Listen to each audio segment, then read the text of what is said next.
isang baril pero 3 beses daw na-recover sa 3 magkakaibang insidente, sa 3 magkakaibang petsa, sa 3 magkakaibang barangay at sa 3 magkakaibang nanlaban puno.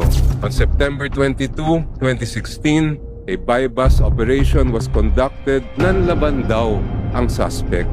Ayon sa police reports, isa sa na-recover na baril sa mga suspect ay Colt caliber .45 pistol with serial number 936185. The very next day, nanlaban din daw ang 2 suspect at may na-recover na .45 caliber Colt pistol, again with serial number 936185.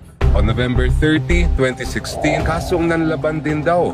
Ang na-recover na baril ay .45 caliber Colt pistol with serial number 936185. Totoo bang nanlaban o baka naman may nagtanim ng ebidensya?